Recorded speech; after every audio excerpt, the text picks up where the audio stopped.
Thank you. No worries, Ian, and I'll be in touch with you about the lines that you wrote in that track.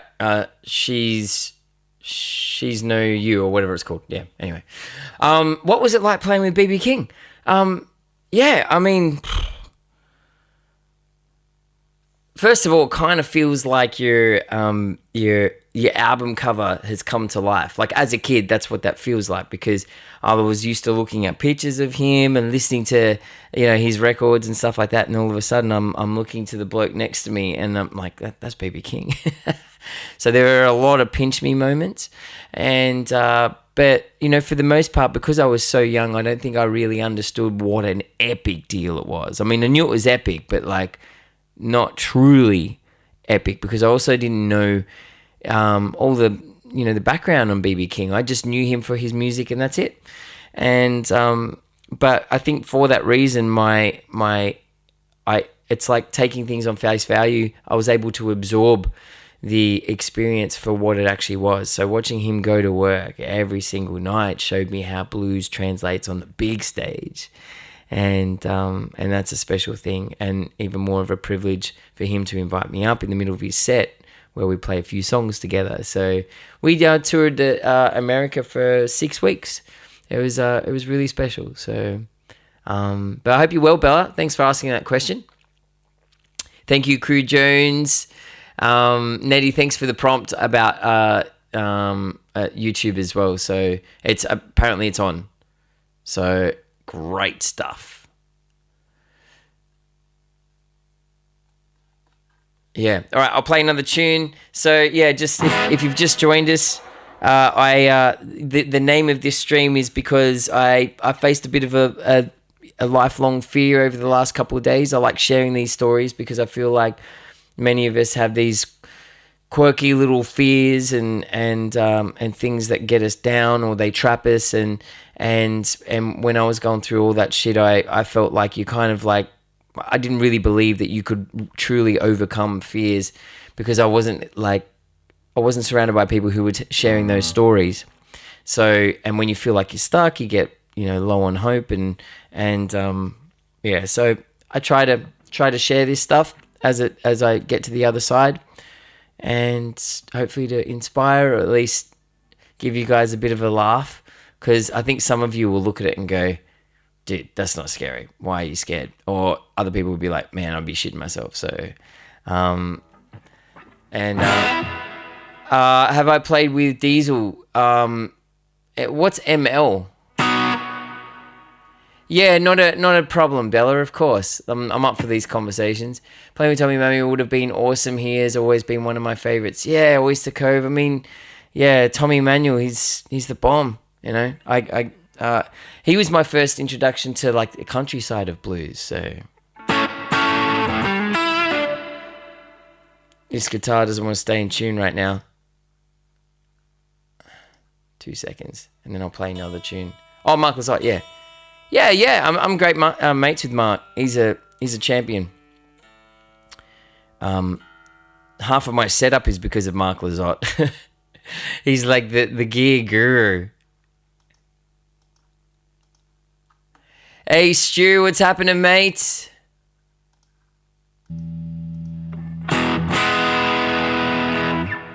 All right, let's play a tune. Should we play Tilba? Let's play Tilba. This is the song that I got out at the moment. My voice is still warming up, so bear with me. Campbelltown boy, we met when we were kids, dude. Oh yeah? Where? Like at school, or I was just in Lamia the other day. Here's Tilba. This is a little song about embracing the unknown, having a little bit more faith and trust, and just trusting the heart, really, as corny as that sounds.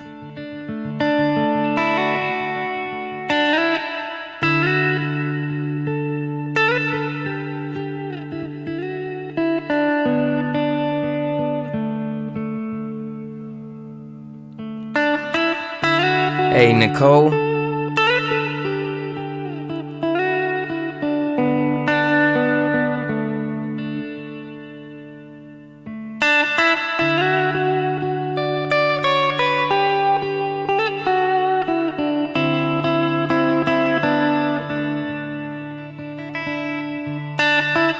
Hey, Sharon.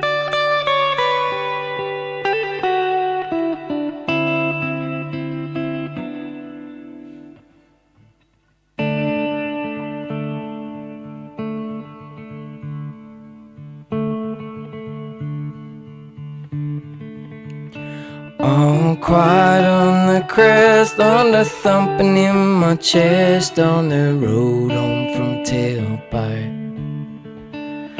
I see dust storms ahead, clear skies rolling into red, on the road home from tailpipe. With the sun on my face now, darkness awaits, can't return to the way things were. How could coming back home make us feel so alone on the road home from tailpipe?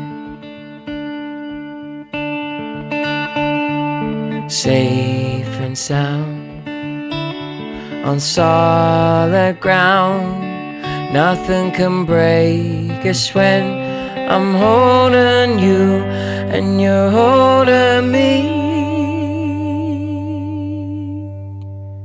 The birds from last fall don't come here no more, they are gone with the season's call. Nature's new beginnings, a promise of good things if we open up to what it brings. Oh, safe and sound on solid ground, these ebbs and flows, what will be, will be.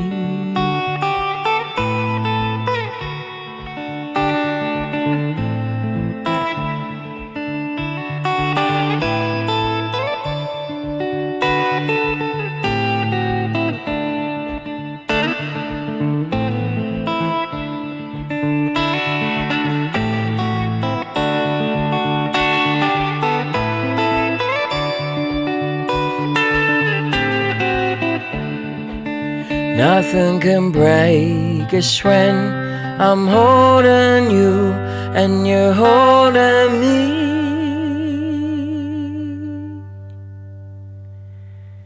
And if we lose our way, we can relive that day on the road home from tailpipe.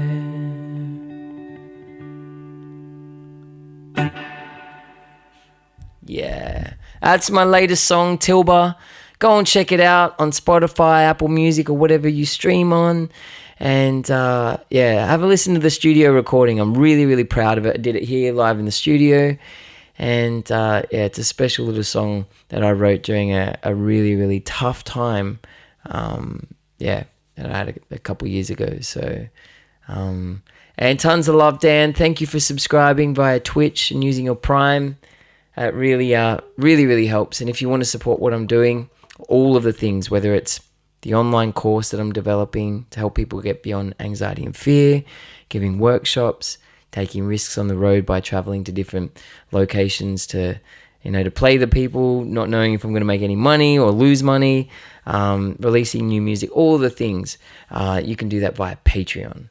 So just look me up on Patreon. There are a couple of tiers that are available now, and then there'll be some tiers up the chain available over the next month or two. So yeah, so many great guitarists. Yeah, absolutely. Yeah. Hey, my nan's house. Hey, Best. That's so funny, Best Buds, that you were talking about your nan's house, because I. On the way home from Canberra today, there's a story attached to that, which I'll share when Smack arrives. I just thought, man, I'm around the corner from my nan's house. My nan's no longer here. She passed away, at least 10 or so years ago. And so I just went for that drive, just a bit of nostalgia. It's changed so much. But her house hasn't. I mean, it's a lot more run down. But there are all these, just the shops, and so she grew up. My mum grew up in Yagoona, And so the Yaguna of today is very different to the Yaguna of the 60s and the 70s and the 80s and even a good portion of the 90s. And but it was a real trip. And I was like, you know what? While I'm in this mode, why don't I go to my Nuna's house? And my Nuna's house is was. So my Nuna's still around. My Nunu is not. My Nuna now lives with my uncle down out southwest. So the big house that we'd all go to have our Christmas catch-ups and Easter and all that type of stuff was in Regent's Park. And it's funny, I was Smack was in the car, and I drove into the street and I said, pick which one do you think was my Nunu's house? Straight away she got it. Boom, that one. Why? Because it was the biggest house on the street, all made of red brick with these big white, the real woggy pillars and stuff like that. It was such a style, hey. The one with the concrete everywhere. Yeah, the concrete and the veggie patch. Yeah. Oh, did she have lions? Can't remember if she had the lions, but there's the pillar, those sort of balustrades. The real sort of, those ones. Nicole, thank you. Sit back, close my eyes, and enjoy the music. Thank you. Well, guys, if you like whatever music I put out there, if you like it, share it on social media. It's if you ever want to help, it's the best way to kind of get the music out there and spreading it amongst the people. Share it with a picture, and tag me, and I'll post that on my social media as well. So, and Amanda, how you doing, Amanda Jade? What's happening? Remember the other day when I asked Minnie Marks to play her song "Little People"? It's a great song, and thanks, Erica. Yeah, Minnie Marks is a champion. One of my favorite group of little crew at the moment is Minnie Marks and the Hussey Hicks girls. Every time we get together, we play good music, have mad chats. We often have really big nights. Like the last time I was hanging with them, we finished up at like 3 a.m. Minnie Marks was so fucking drunk. It was hilarious. It was so good. I remember I left my hat in their unit, and so I just kind of popped my head in to grab my hat in the morning, and there's Minnie Marks walks out of her bedroom, and she's like that's how hungover she was. It was like, am I human? Where am I? What is this?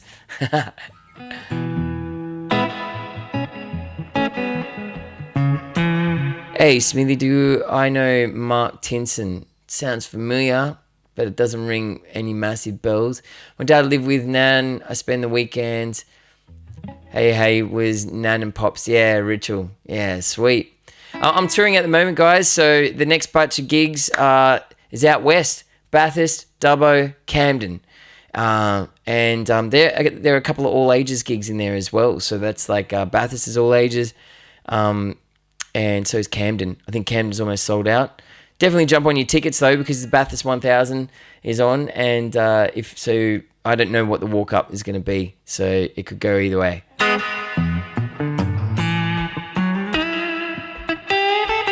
Hey, thanks Dan, appreciate that.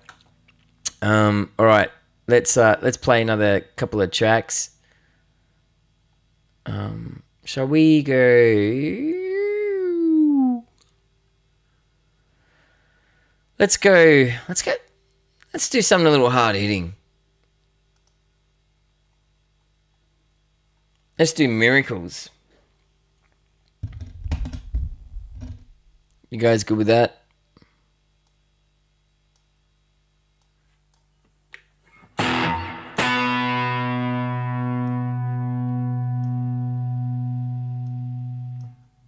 Okay.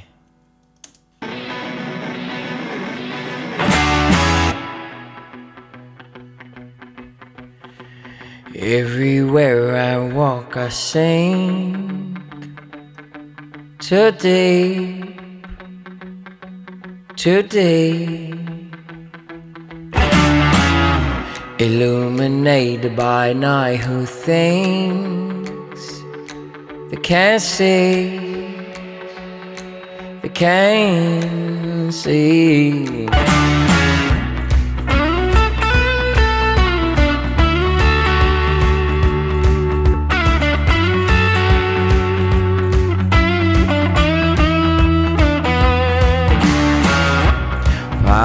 love or power in hate. No faith, no faith. Yeah, kids keep dreaming. Let them try you with their clickbait landmines. And you wish and wonder, always tragedy makes the headlines. When miracles happen all the time.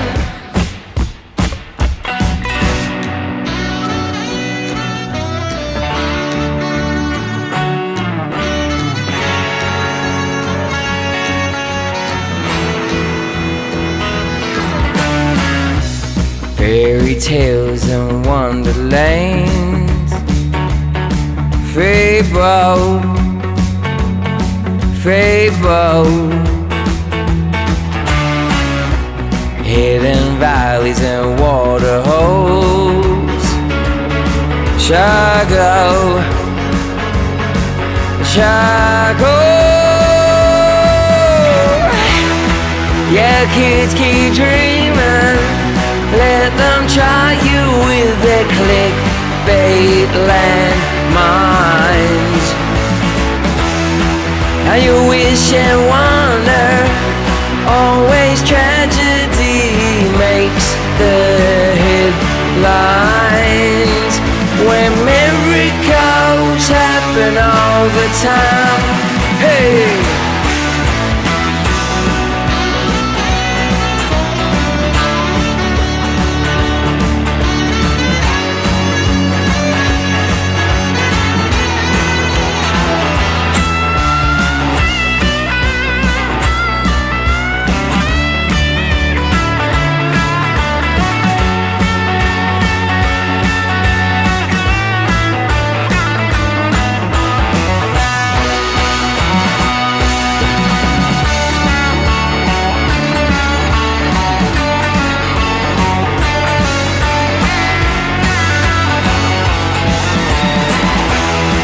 Yeah, kids keep dreaming.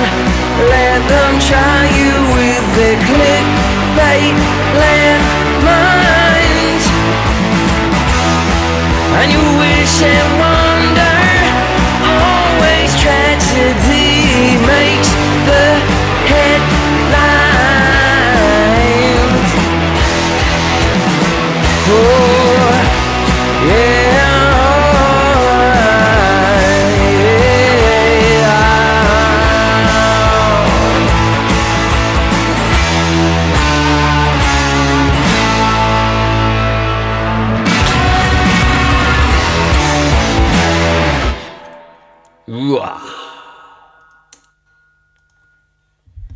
Yeah, that's Miracles.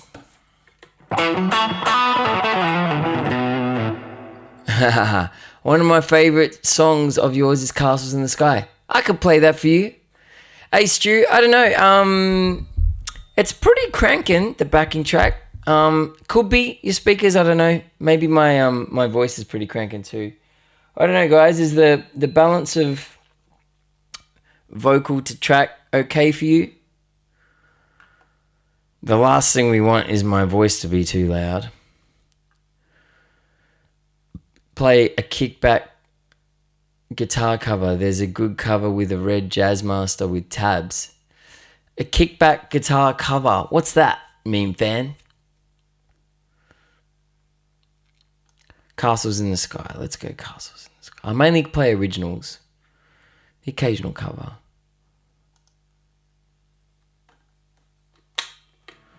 Keith is... Okay. Your favourite one is Not With You, Erica? Hey, Chuck, what's happening?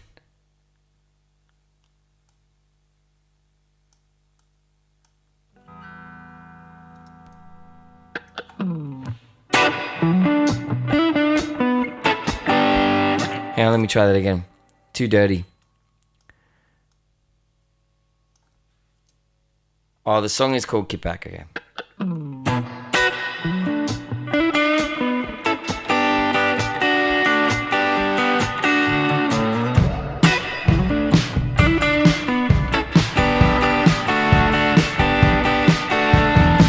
He lights up from limousines and chaperones, high shot, starry-eyed for the front row. Last jump, teary-eyed, she remembers how it used to be. Choked up, musters up the courage to say, I water my acorns with dirt on my hand, wind in my eyes. Go build your castle in the sky.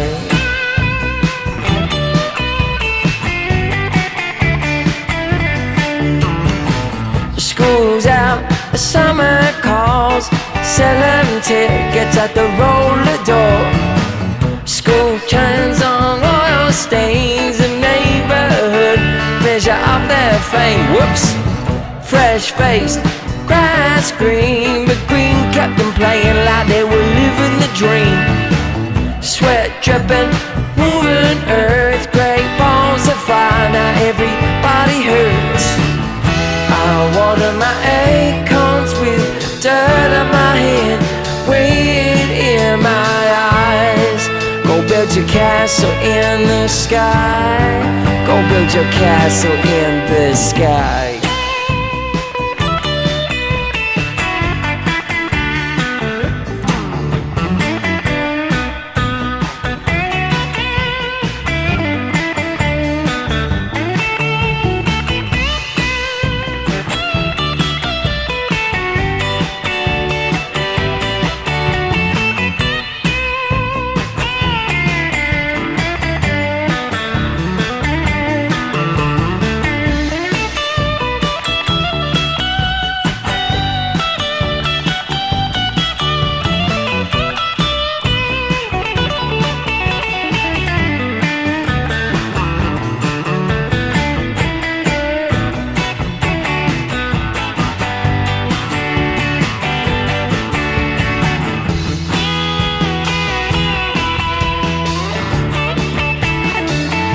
Whoa.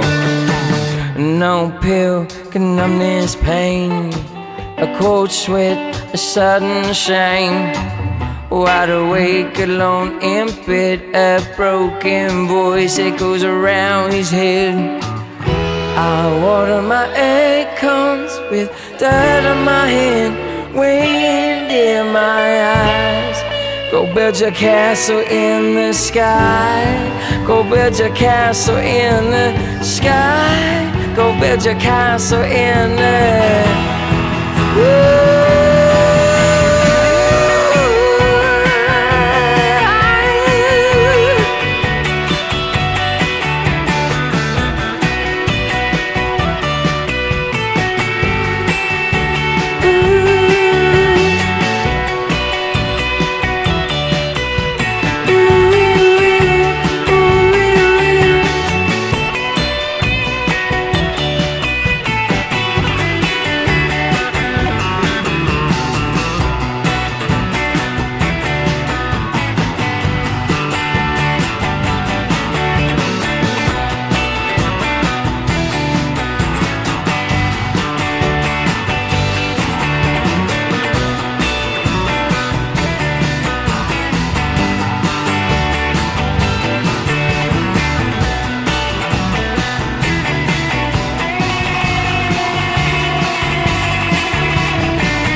Castles in the sky. While we're in that mode, why don't we do... Whoa. Oh, thank you, Oyster Cove. Yeah, so that song, guys, Castles in the Sky, that's off my album Demons. Alright, I reckon we're not far off from inviting Smack into the studio. Because we're going to reflect on the last few days. And this is the type of, challenge, facing of fear that when you put it in your calendar, in the background, it's just, you're anticipating it. You're going, ooh, it's approaching. And then it's here. Have you ever had that? Where you know you got to do something that's kind of big, that's going to be I'm not talking about just a challenge, I'm talking about a fear, a lifelong fear. And you've got no way out, and it's in the calendar. It's just like somebody is pushing you slowly towards the cliff. Little Me remembers you on the River stage in Brisbane. Oh, I remember that gig. I remember that gig because there was a... this is probably when I was about 14.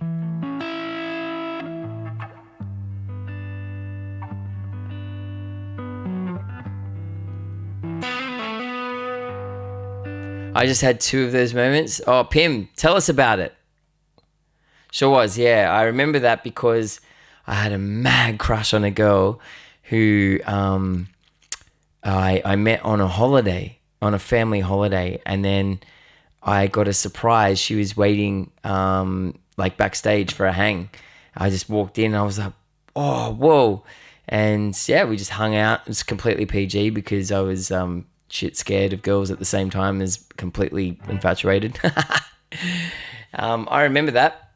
I remember that gig for that very reason. So can you play Good With Time of Your Life by Green Day? I mainly play originals. Sorry, Crazy Spring. Mainly play originals. Yeah, sort of, the occasional cover. But great tune. Think just like everybody in 1999, it was their graduation song. Do they still use that as a graduation song? I had to get an injection. Oh, no. Injection, like a lumbar puncture? Or a cortisone, cortisone. I should be coming up just as I leave work. Coming up.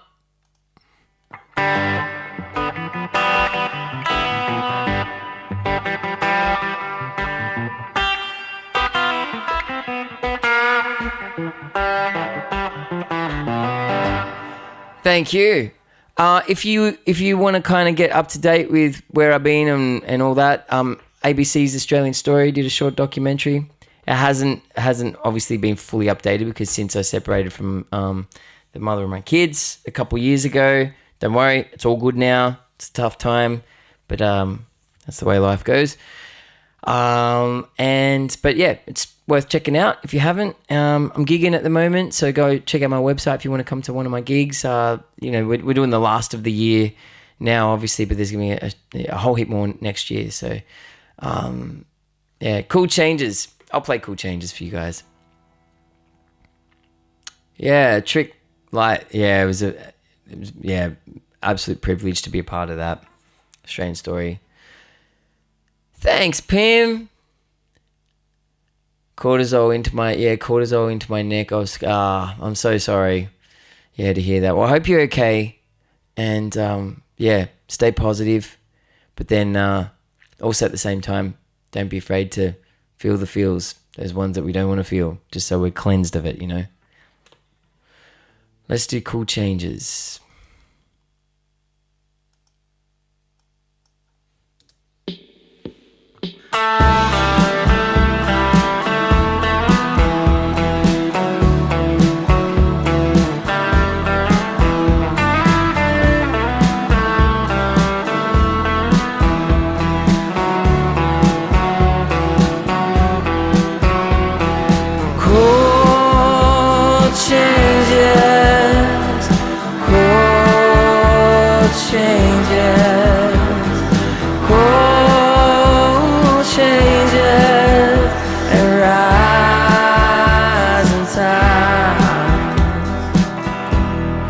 Take what you want, babe.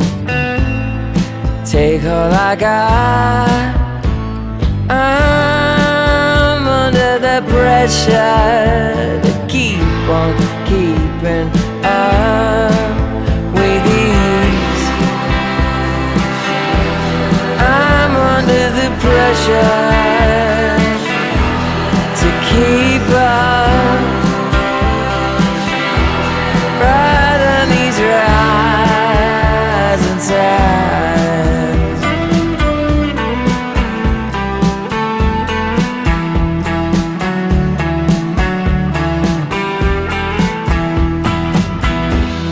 My hands are up, my eyes are shut. Don't wanna watch me mess it up. Can't catch a breath, yet I'm holding it. Trying to heal a world with a hole in it. Maybe I'm not supposed to fight. Maybe I shouldn't even try. Maybe I should give myself over to this. I'm under the pressure to keep up, riding these rising tides. I see the palms reach out, the purple sky seems so far away, and in my head I'm feeling cornered. The relief won't come my way. I keep riding these, I keep riding these, I keep riding these, I keep riding these, I keep riding these, I keep riding these, I keep riding these, riding these rising tides.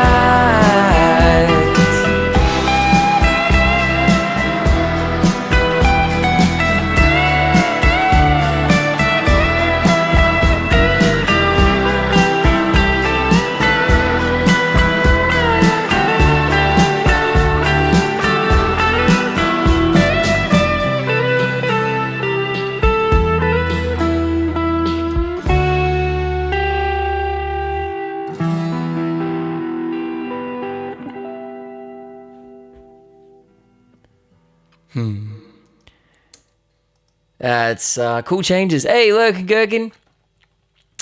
I think I know your cousin. You think I know your cousin? Who's your cousin? That's a song called Cool Changes off my album Miracles, which, like, I have some great tracks off Demons. I'm going to be completely honest, because that's what I do on stream. Is like I'm kind of disappointed that out of all of my releases, my favorite album that I've ever done just didn't get any air. I'm not convinced it's because people didn't like it. Maybe there wasn't that song that just kind of makes things spread like wildfire. Maybe it was the promotion, I don't know. But it's performed so terribly. Go and check it out and tell me if, like, and be honest. If it doesn't do anything to you, then cool. But yeah, it's called Miracles. Go and check it out. It's also the one album that I did with a record label since I returned. So we all thought it was going to do at least a little bit better than my previous one. But I think what's a little bit tricky is that Spotify puts your most streamed songs, like say if you Spotify my name, Nathan Cavalieri, what'll pop up is my most popular songs. And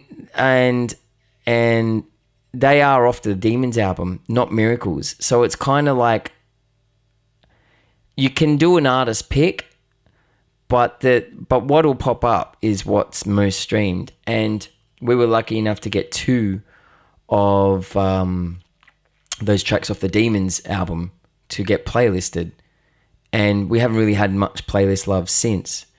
So it's unless you are going to go through my catalog, you won't find Miracles, which is very, very frustrating. So go and check it out.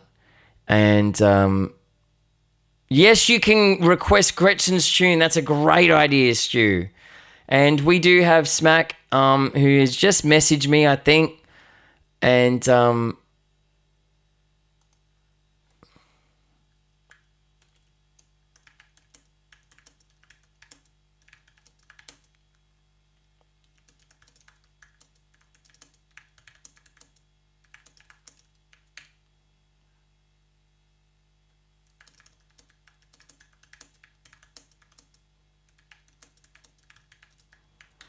Okay.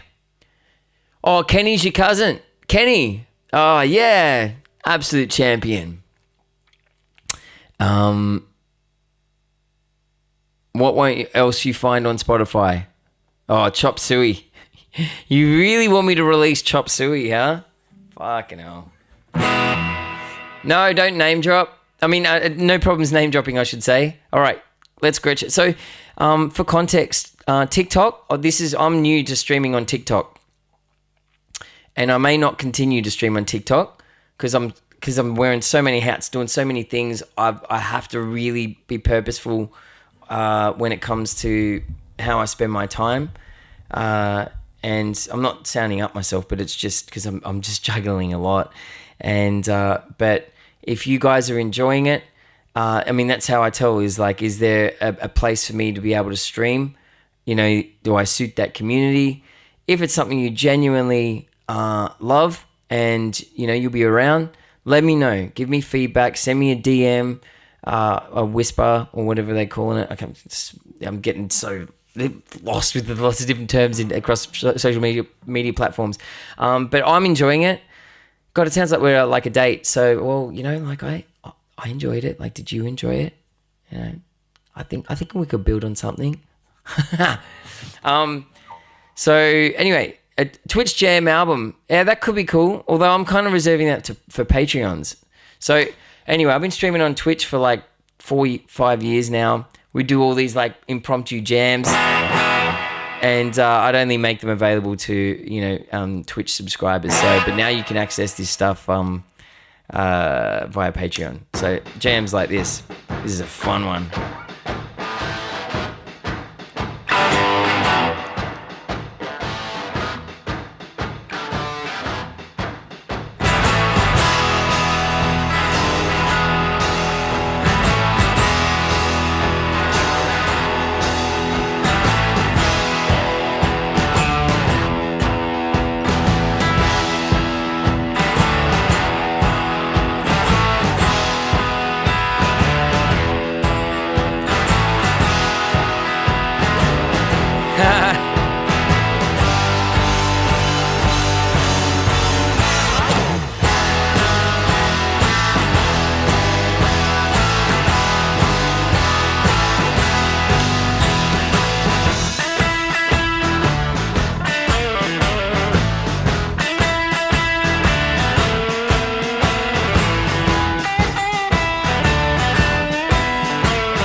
Shit house.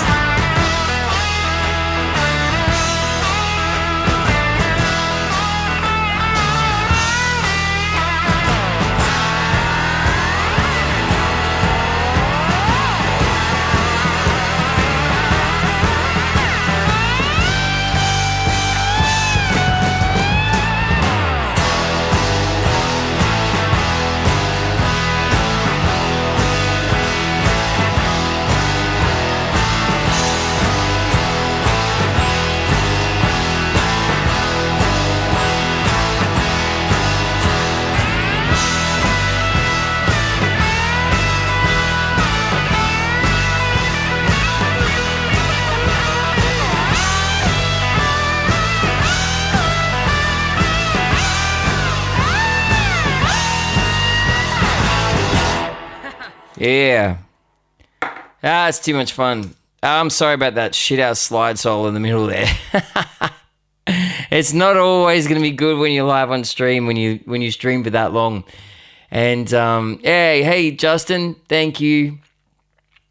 And Banksia, yeah, you're talking about Michael and yep, absolute champions. And they've turned into some really good friends as well. So that's pretty rare. Tell Michael though, I don't know how. Yeah, actually, no, I'm not gonna make that joke. I don't really know you, so I don't want to. We have a certain level of humor, me and him, and I think if it's delivered to the wrong person out of context, it might be a bit shit and make me look bad too. Yeah, they're thumbs up, good people. Well, it's great that you came by, Beans. I'm glad that you guys are liking it on TikTok. It's something that I definitely want to continue. Amanda Jade, good to be on a date with you. We'll let it slide. Oh, yeah. That's my type of language. I know Michael very, very, very, very, very well. How so? You related or something? Oh, I don't know Red House. I should learn it though. I mainly play originals. So let me give you guys one more tune. Then we'll invite Smack into the studio, and we're gonna have a chat. We're gonna share everything that happened over the last few days, where we had to both confront a pretty serious lifelong fear and came out the other side on top. So let's go Man on Fire. Let's do that. This is a fun one.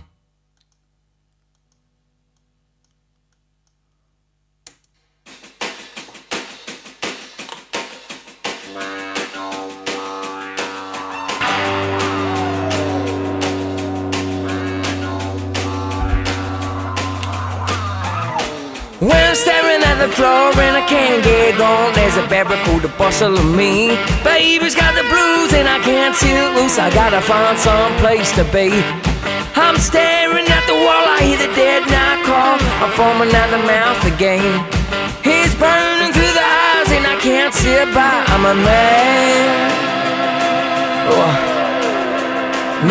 on fire.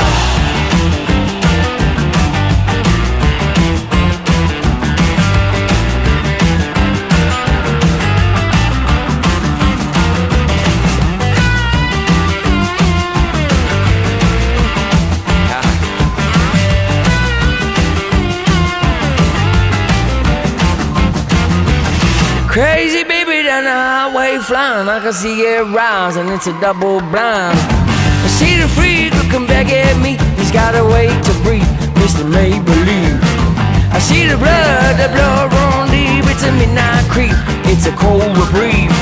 I see the world, the cold steel war, I'm a man on fire.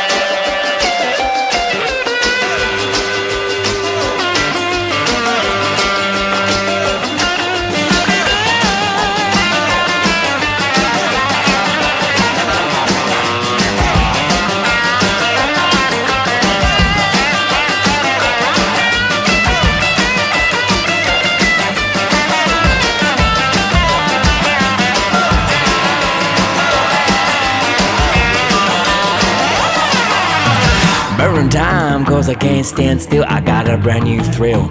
Shoot to kill. Paranoid, I'm gonna lose my mind. It's a 9-page ride, it's a sacrifice. I know why, I got a bad desire. I gotta break my iron with gasoline. See the world, the cold steel war. I'm a man. I'm a man on fire. I'm a man on fire.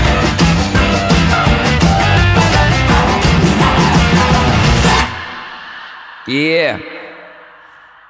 All right, that's Men on Fire. That's off Miracles as well. I know, so I run these little recaps just during a transition. It goes for only a few minutes, 3 or 4 minutes, and but they have been edited for 16:9. I'm not sure how it's going to go on TikTok, so I apologize if not everything is centered, but just hang tight. We'll get to the next part of the stream, featuring a absolute champion who's on my team and is a dear friend, Smack. So yeah, hang on a sec. This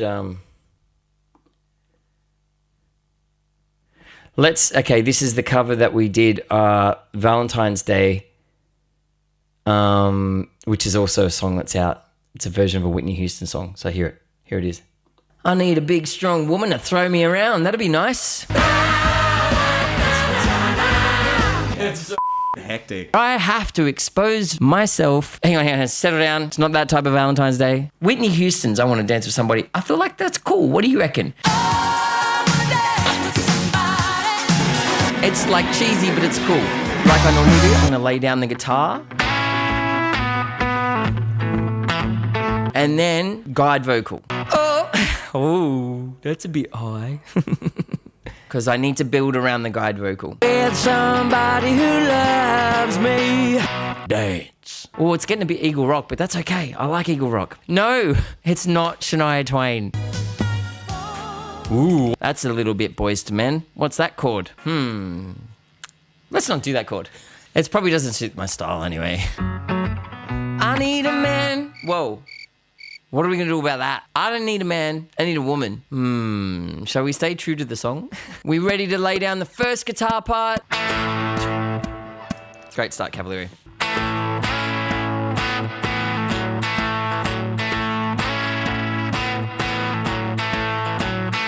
Oh my God. It's the light of day that shows me how far out.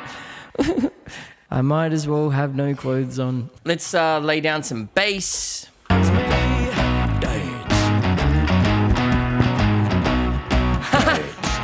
Oh, that's sick! That's sick! Dance. Drums!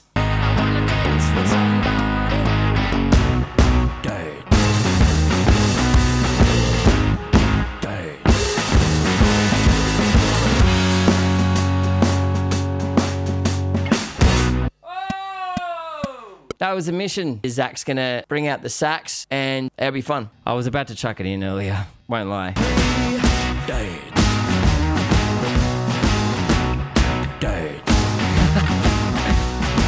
I gotta record more guitars and all sorts of other shit, but we'll get the sax on though, because I think that'll help. I look really small compared to Zach though now.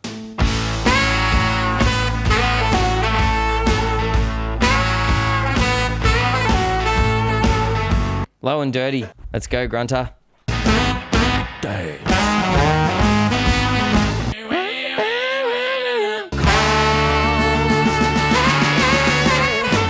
That's cool. And then the wishy-washy part. Squeal like a prig. But Nathan! Always do this! With somebody who loves me. That works. Cop that. Cop that well. Ah, yes!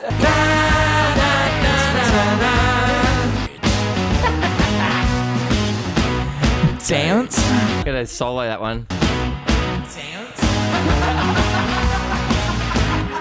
Dance. With somebody who loves me. We need to do the falsettos. Yeah. Oh, absolutely. Totally.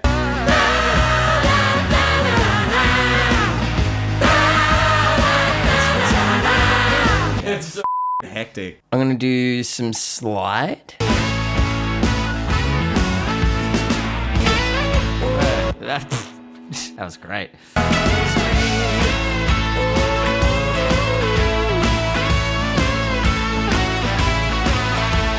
Chat is here. Hoping everyone's in time. That will make my life easy. Oh, I wanna dance with somebody. That's a good voice. I wanna feel the heat with somebody. Who the hell's that? Yeah, I wanna dance with somebody. Guys, you're supposed to be shit. Oh, I want to dance with somebody. Okay, we're back to ground. That's good.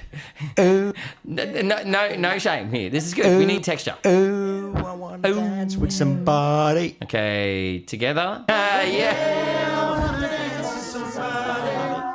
With somebody who loves me. Yeah. That's good. I'm not going to finish it now. The verse, I need some fresh ears for because I'm not feeling the verse at all. Well, it was supposed to be a one-day challenge, but I failed miserably.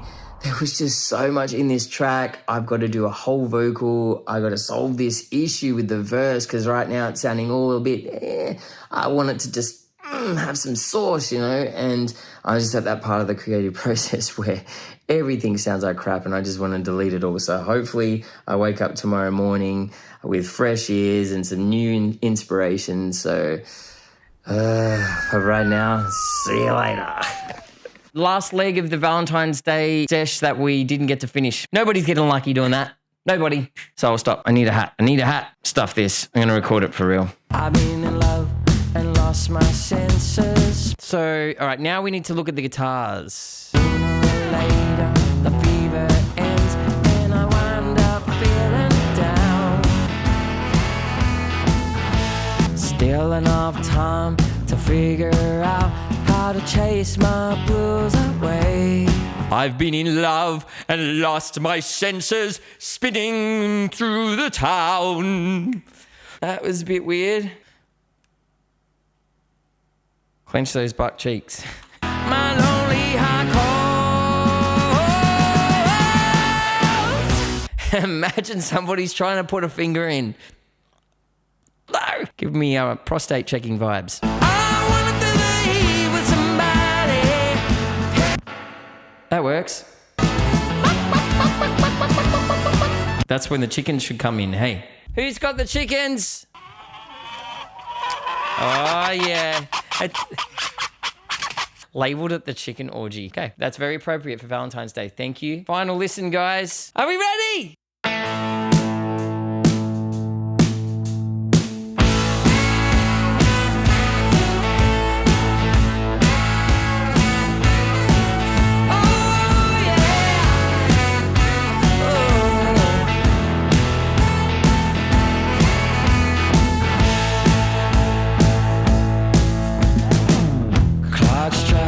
Upon the hour, the sun begins to fade. Still enough time to figure out how to chase my blues away. I don't know right up till now. It's the light of day that shows me how.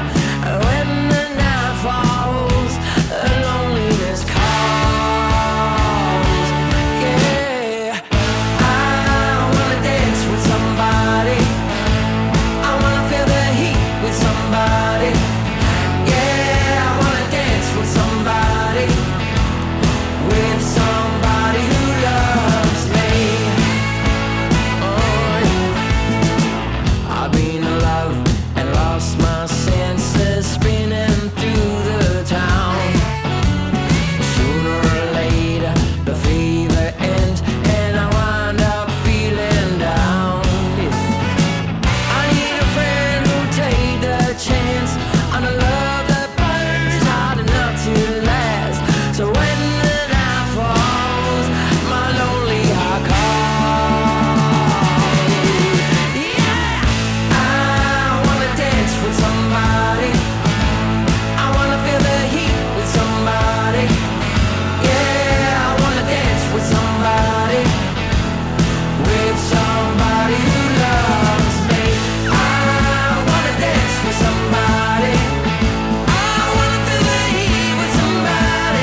to last. And when the night falls, my lonely heart calls. Oh, I wanna dance with somebody. I wanna feel that heat with somebody. Yeah, I wanna dance with somebody. With somebody who loves me. Come on.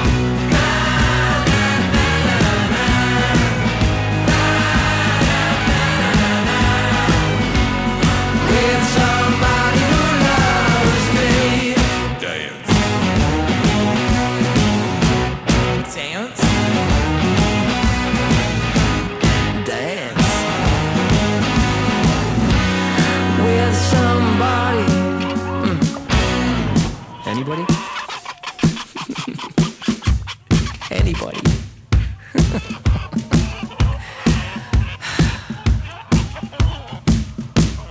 Oh my god, I am stoked! Ah, that's so cool. Look what we did. Give it up, chat. Yeah, pat yourselves on the back. All right. Well, hang on. Shadows. That doesn't work. Hang on. So we've we've never done this on TikTok, so we've just got to get this this aspect ratio thing right because you guys are 9:16. We're a lot more together than what I thought we were going to be.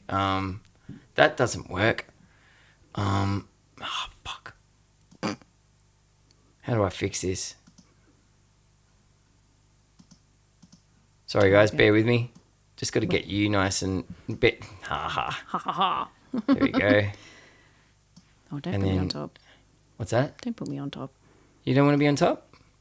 I'm gonna leave that alone. Is that I can't see your head. there we go. Okay, that's better. Okay. Is that cool for you guys on TikTok? Does that work? This is Smack, who is on my team and absolutely rocks.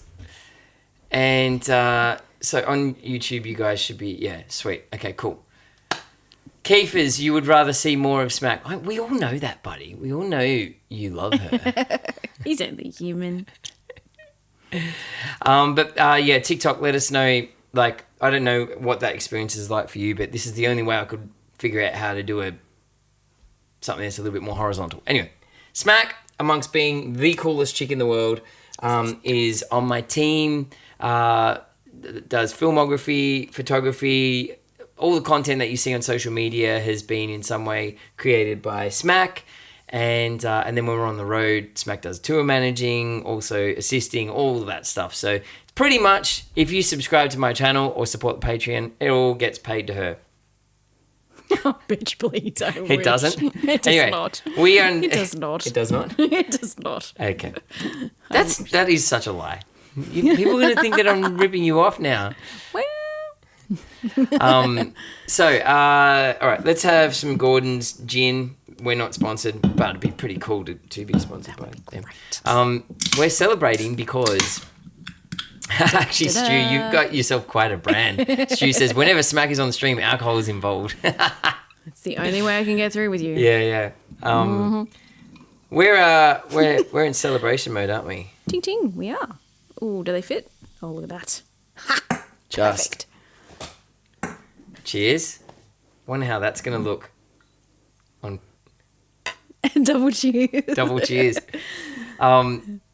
TikTok, let us know if this works for you. This, like, her up top, me down bottom, is if the picture looks okay. Oh, that's good. Oh. Sorry. You good? Wait, my subs drinking long? don't go directly to Smack. How do I unsubscribe? I hope you have your live set for 18 plus. Why? Oh, booze. Can you not have booze on stream? It's not booze. It's It's the zero version. it's the zero version.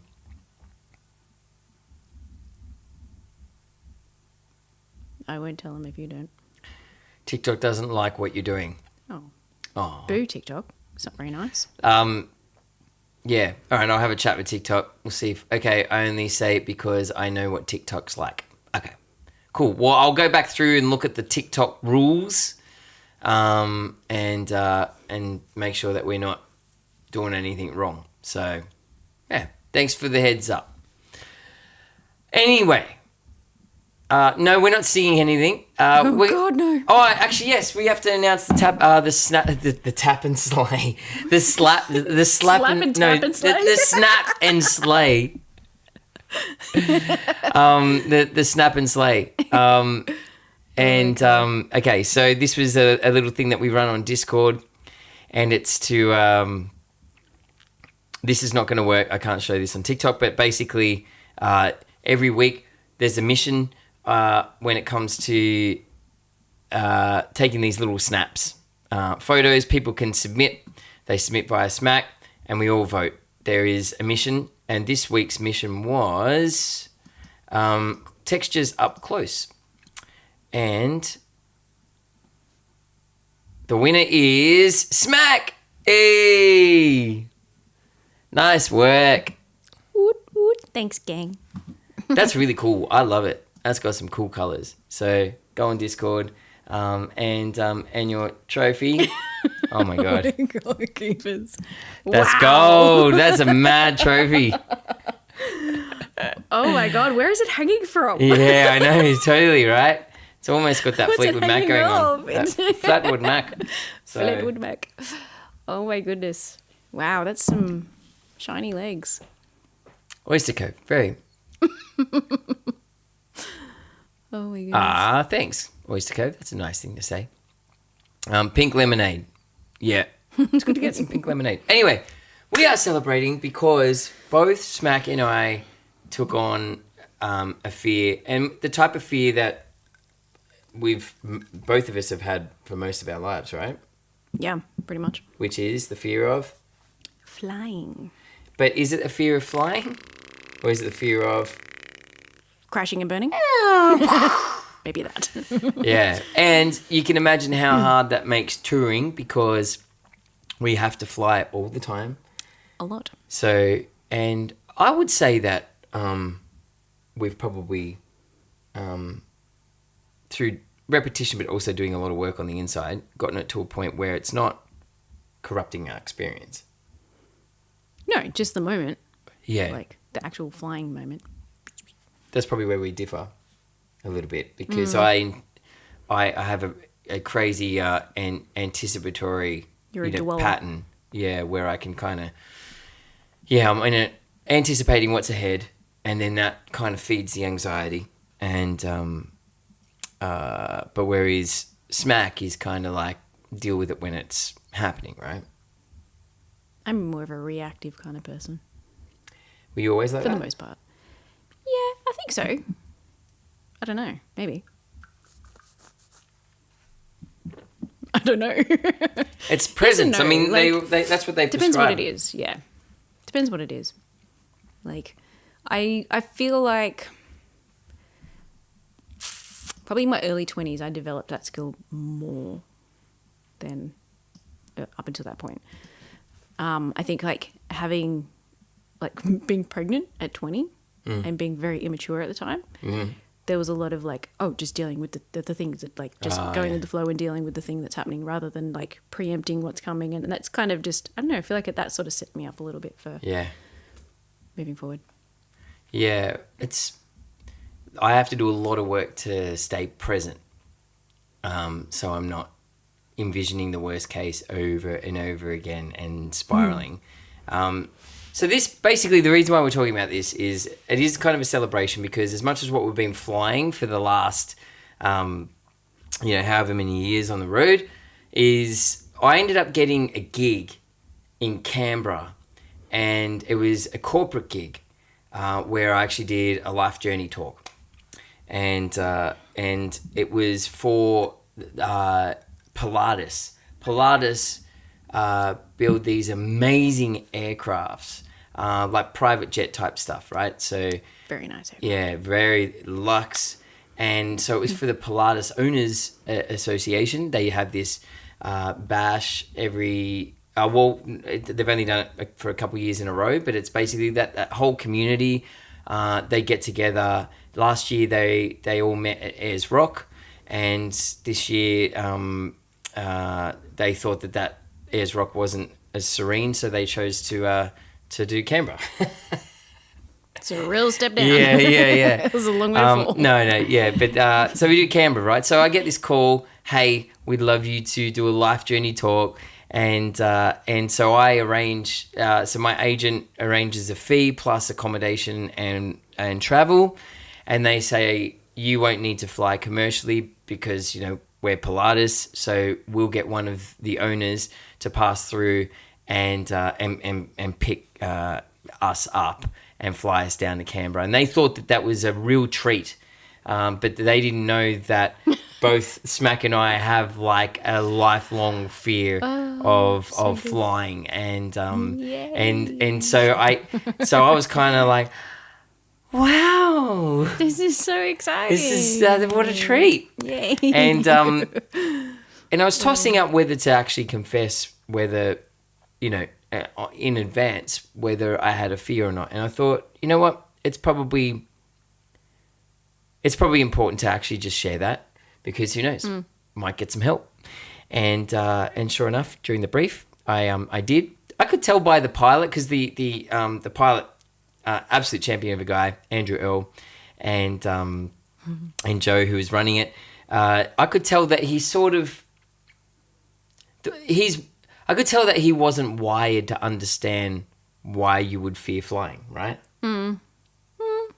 Well, initially, because you weren't in the brief. Yeah, so I he was like, wasn't huh. So he was really taking it in, but the experience was very different, because he was very empathetic and went out of his way to help us through. But this has been in our calendar for 6 months now. Yeah. And bit by bit, every now and then I'd look at my calendar and go, oh, shit. It was like, because I agreed to it. Hyperventilating. It's all about the reason why we agreed to it. They gave us the option. They said, you can fly commercially, or you can drive down, or we can get one of the owners to pick you up on the way down. The reason why we both decided let's do this is because I just don't believe, like, when the world presents something that is exciting, because it's exciting, it's a real privilege. If there's fear and it's irrational, I feel it's my mission to attack that fear and to get to know it, because I want to get to the other side of it to feel just that little bit more free. When you run from fear, if you keep running from the things that you're afraid of, your world gets small. And I've been there, and it's not good. So I just felt like it was almost the world's way of going, it's time. It's time. You've got to. You are facing your fear by going on normal commercial flights, but there's going to be. Let's ramp it up. Yeah, let's ramp it up, because there's going to be Speed this opportunities that are process going to up. come your way where you're going to be playing rural Queensland, and you're going to have to get on one of those Rex flights and stuff like that. And you're not going to do the gig because you can't get on a plane. So, and we just thought it'd be, at the very least, make for some stories, but be a fascinating experience. So we took it on, but every now and then you'd look at the calendar, and Smack and I would be like, oh shit, it's getting close. How did you ever look at the calendar and kind of have any mini freakouts or mini sort of like, ooh? No, not really. No? See, that's where we're different. I don't have like the build up. I just like, okay, yeah, whatever, that's happening. Wait, what? Inverted commas. This plane is small, Buddy Holly's small. Oh, yeah. Yeah, so I don't really have too much of that sort of lead up anxiety. It's more just in the moment when the thing is happening, anxiety. So like it was sort of probably was in the back of my mind, just going, oh God, we're going to get a little plane. That's okay. But that's sort of the extent of it. Yeah. Like I didn't really go beyond that until we're on it. Yeah.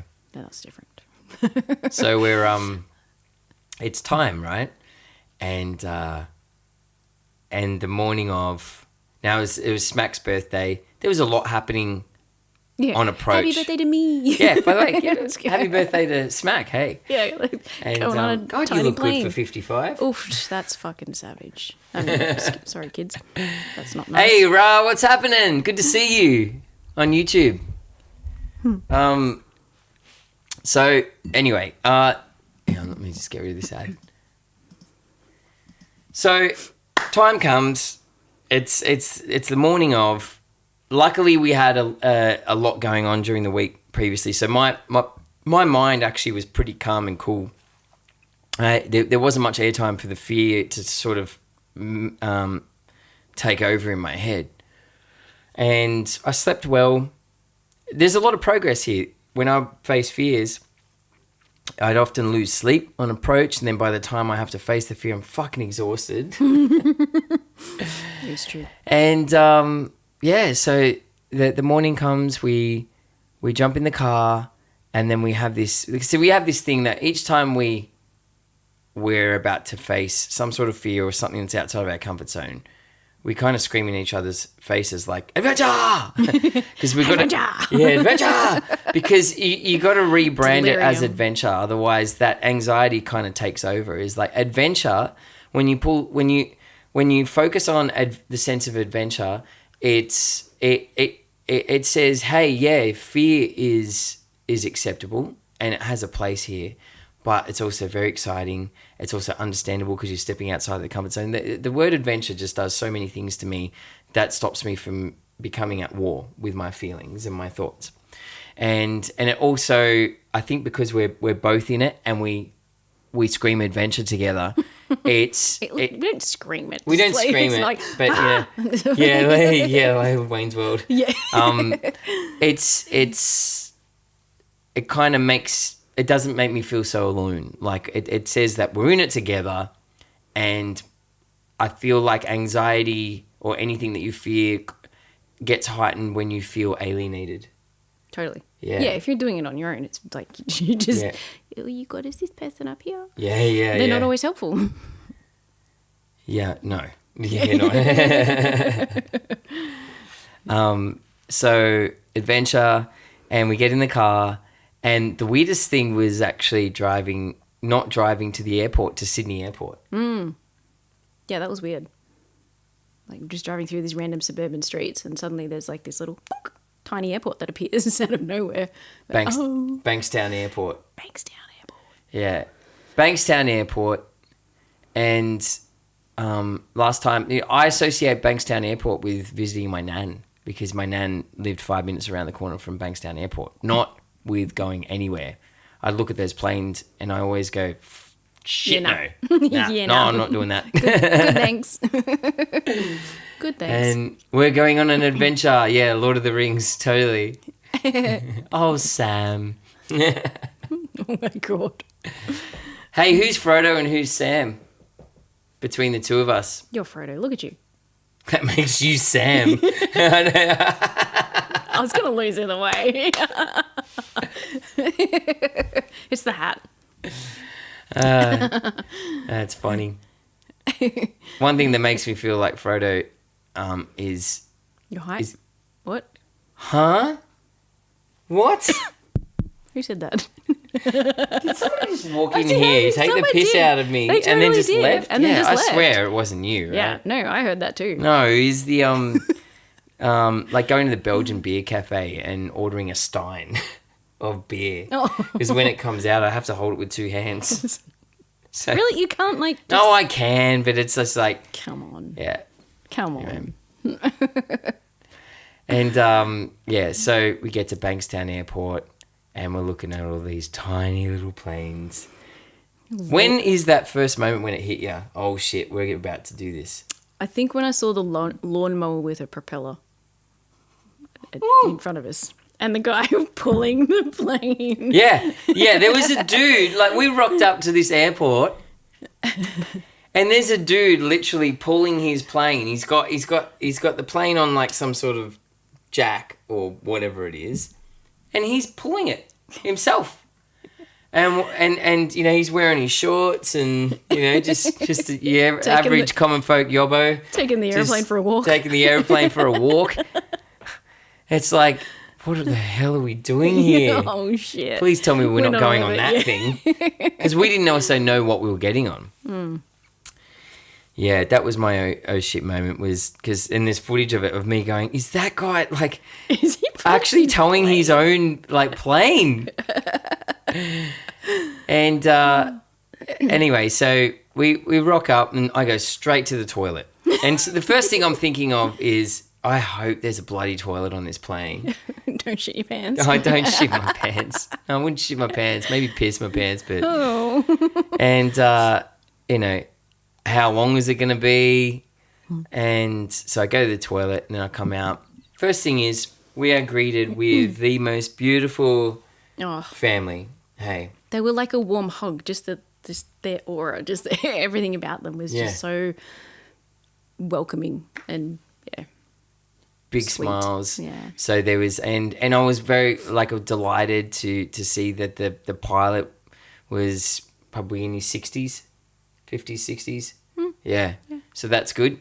Because we met some pilots that were at this little event as well. That, you know, one of them looked all of 19, and I don't know. best when he's wet. Yeah. And so and that's when the heart started pumping for me. But I don't know, it's weird. I stayed present because it's just like catching the stories in the head. Okay, no, I'm not on the plane now. I'm not on the plane now. It's not uncomfortable now. It's not uncomfortable now. For the most part, it all kind of felt a little bit surreal, that what was about to happen, because you just it's so different to what we normally do when we travel. I go to the bathroom again after we say hello and everything. And I had all my gear there, and then Is he okay?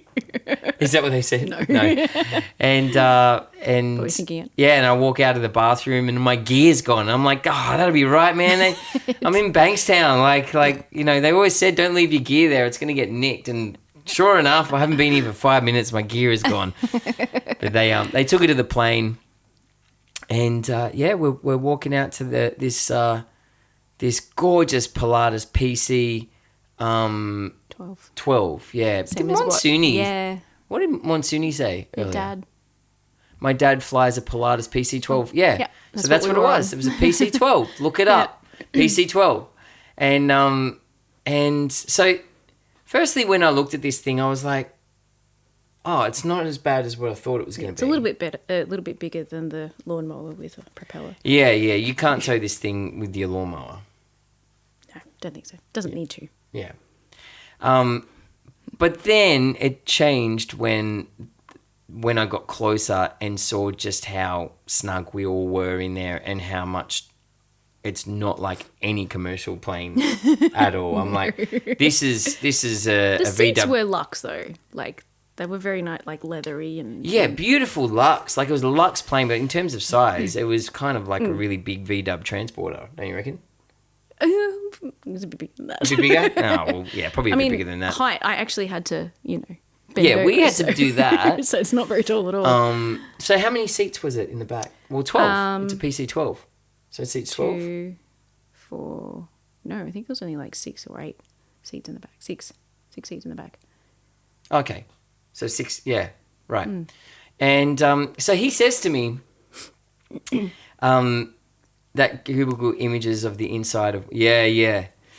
So he says to me, how do you feel about sitting in the co-pilot seat? And I think I laughed.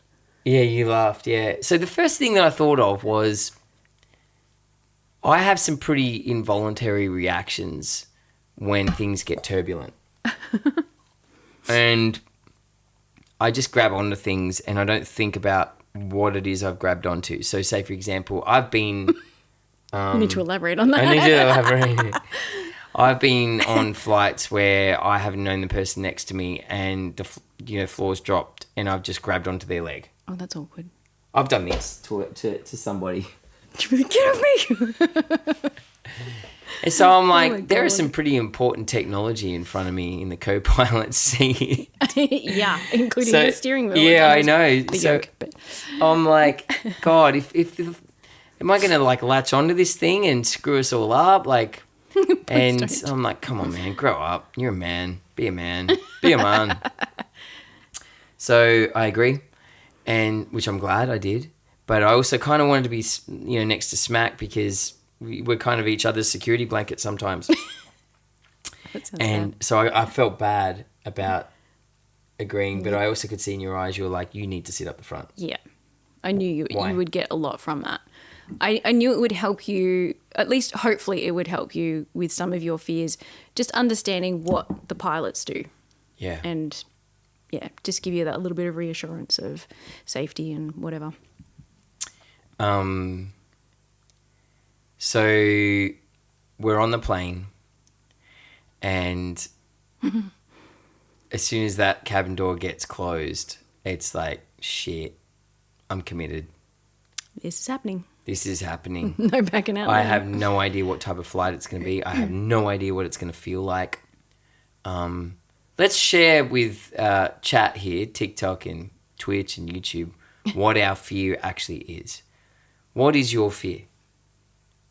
The crashing and burning. Crashing and burning. Yeah. Yeah. So you're fine with... So if you knew that... If you had a crystal ball and you knew you weren't going to crash and burn, would turbulence bother you? Yeah, probably still would. Because there's still that little irrational part in me that's like, no, it's going to fuck... No. If that part of you is gone. Okay. Well, then it's the sensation and it's the lack of control. Like, I can't grab the steering wheel and control it. Not that I would know what to do, but it doesn't matter. In a moment of crisis, that doesn't fucking matter. Yeah, it's just that it's the lack of control and, yeah, just unfun sensations. You don't like those sensations? Not really. Guys, who here likes those roller coaster sensations? Stomach drop? See, I'm okay on a roller coaster. That's the Really? stupid part. But I think, like... Because you know what's coming and you know how long it's going to go for. No, like I was saying, like we're probably getting to that in a minute, but it's the direction of a particular sensation that I don't like. Your one is weird. So elaborate. Tell them. So, you know, when you're on a plane and you get some turbulence, there's up and down, there's left and right, and then there's the fishy. The vision. Yeah. Which one bothers you the most? The most, like, I don't enjoy turbulence at all. Like, I did no. But as soon as the plane starts doing that, The fish. that's when I'm like, I'm gonna fucking die. When it starts going. I'm dead.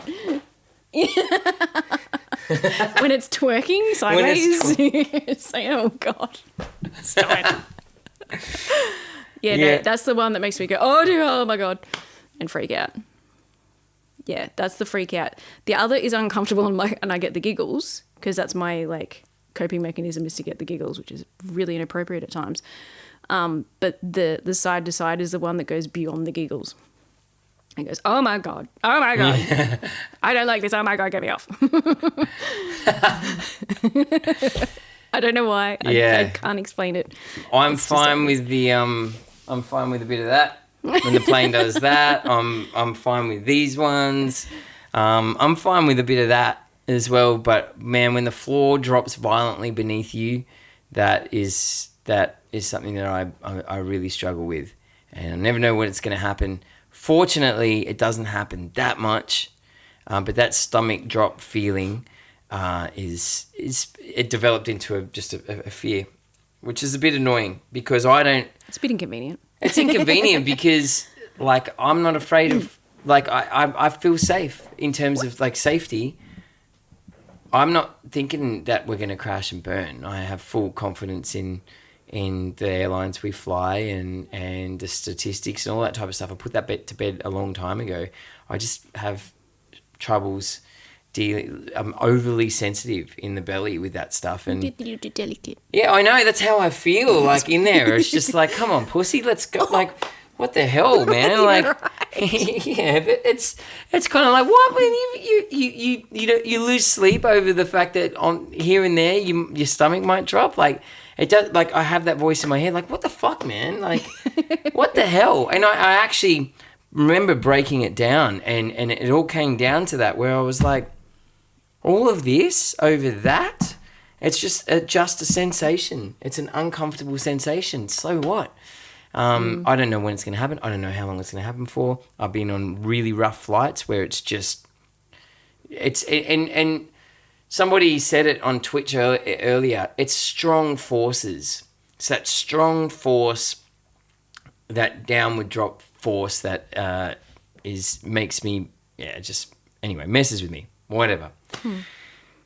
cabin door closes.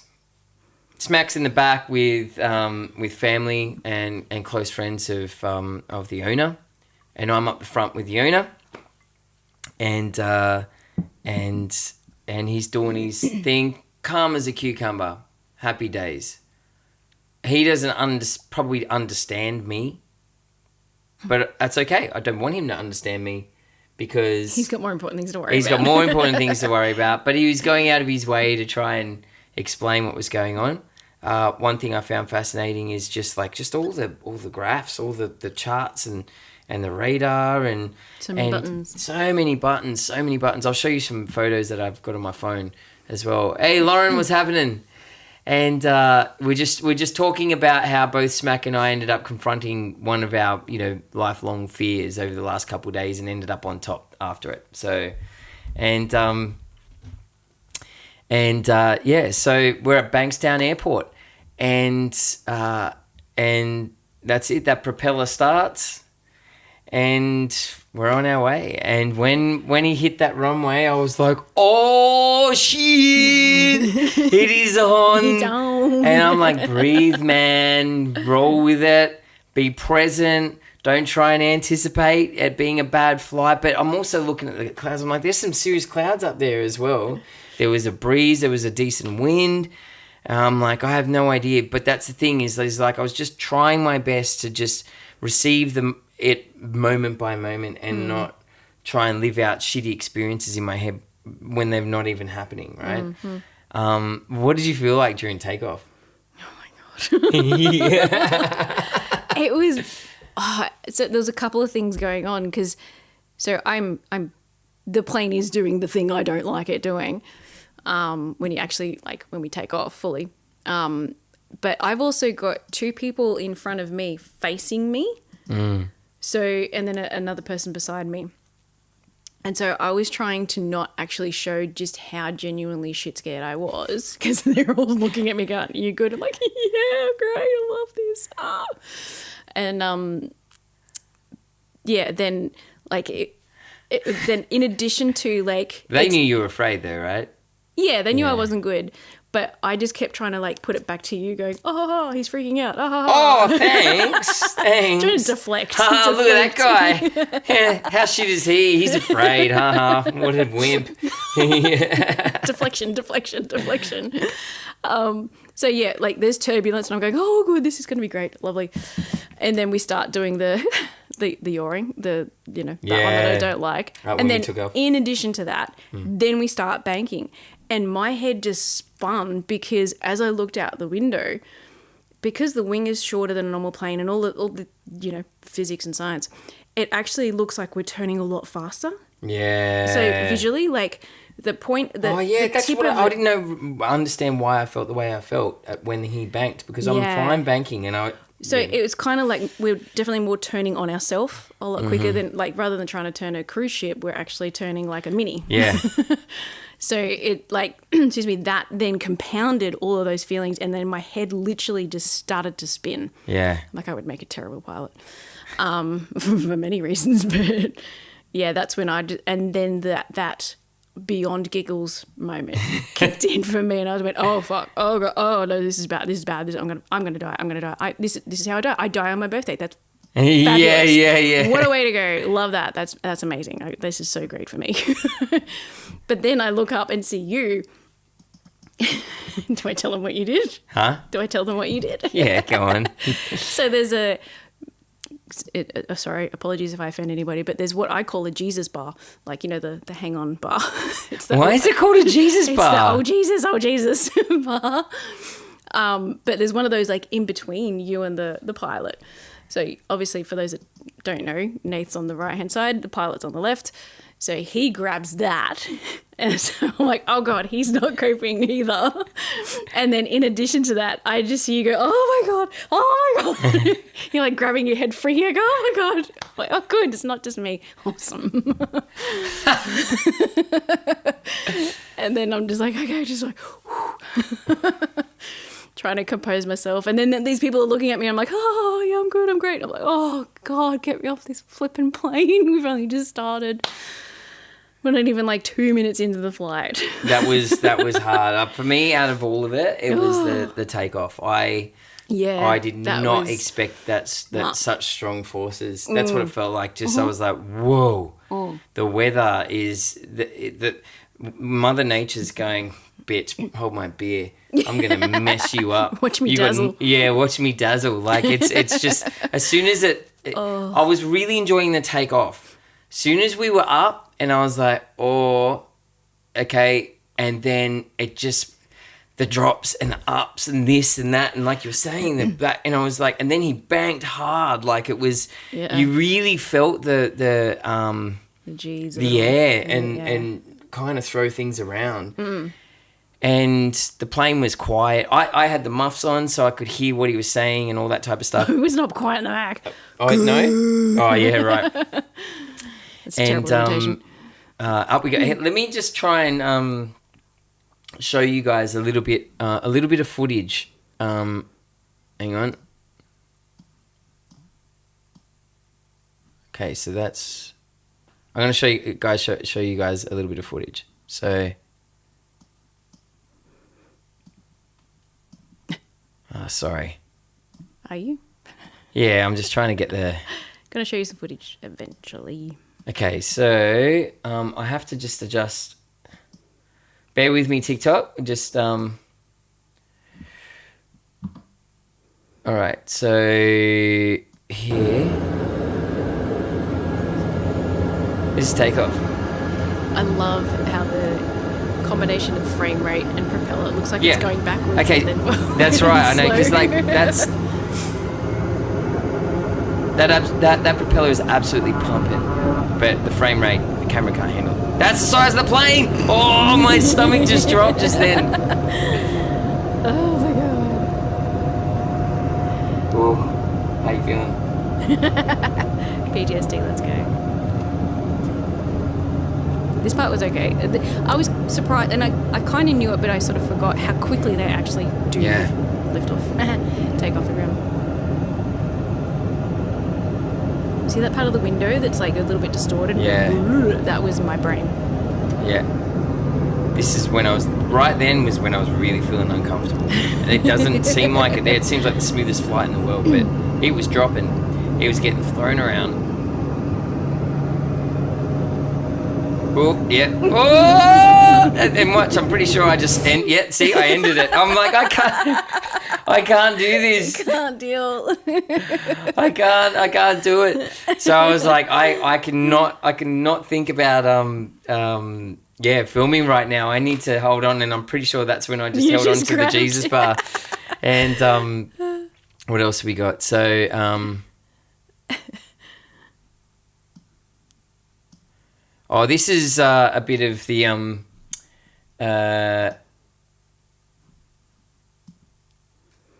that's kind of the. This is what. This is what I was. What was that? Don't touch it. Yeah, this is what I was worried about touching. Like if I grab onto that.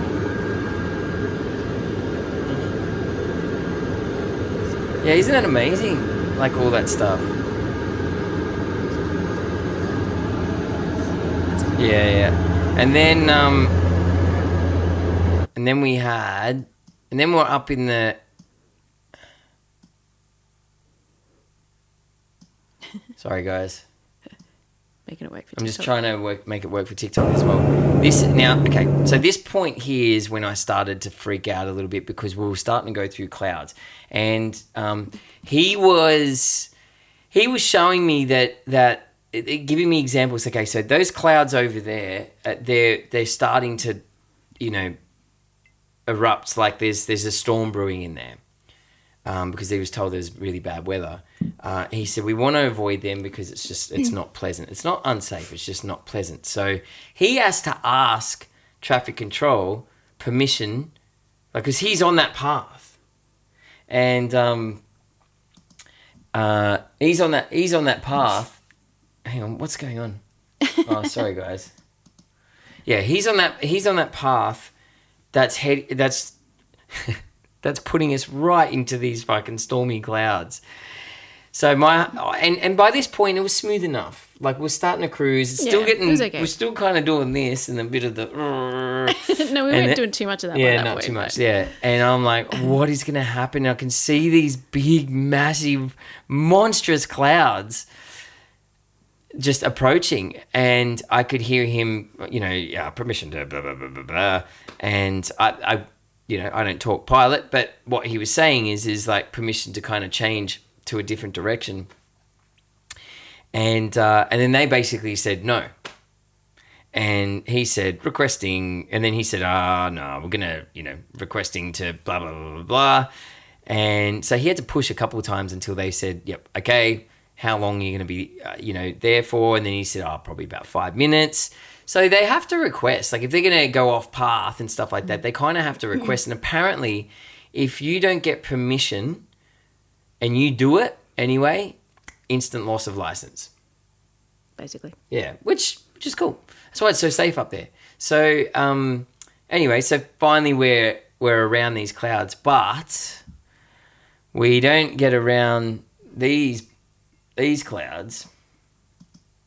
What's going on? Oh my god, so many.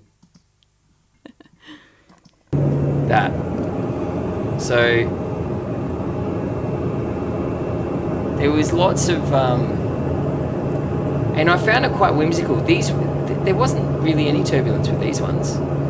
And when I he said to me, you'll feel some light turbulence, so just be a bit prepared. I'm like, okay, I can do that.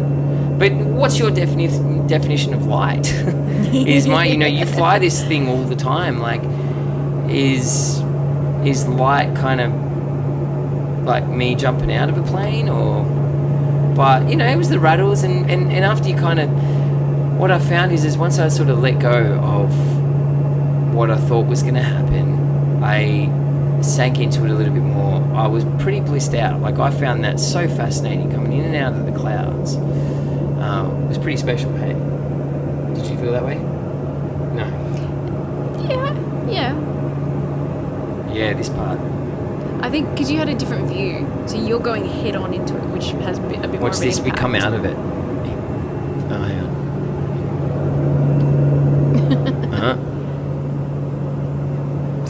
Yeah, that's what the smile that I was like, I didn't think you were smiling. Yeah, that was a fake smile. And then the final one, we've already watched that one, have we? Yep. Yeah. This is pretty cool. This is the landing.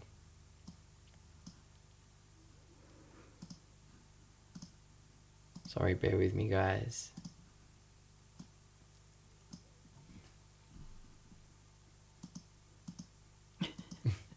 What? Oh my god. Yeah. So check this out. This is.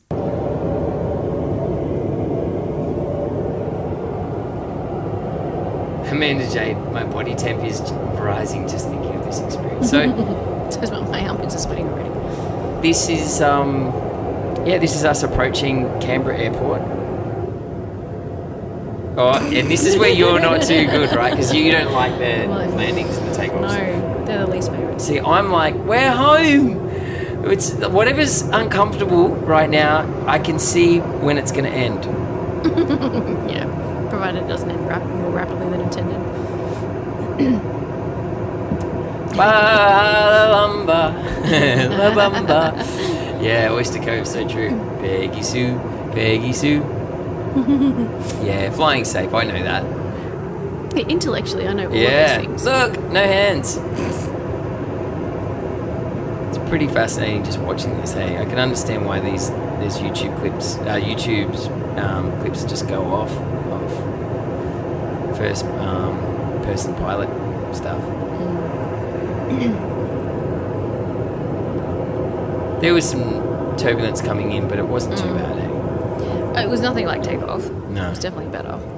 Yes, he's not smiling anymore. Just get me off this damn thing. Pretty much, Jason.